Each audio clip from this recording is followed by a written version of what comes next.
Open the glove box. Remove the damper arm. Push in on both sides of the glove box to release the stops. Unclip and remove the filter housing door. Remove the filter tray. Remove the filter from the tray. Install your new filter into the tray with its airflow indicating arrow pointing down. Once installed, insert the tray into the housing and clip the housing panel back on. Partially close the glove box to re-engage the stops. Reinstall the damper arm.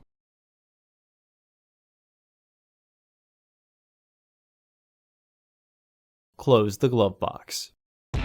Order your parts today at filterheads.com. Also, please like our video and subscribe to our channel so you won't miss any new content.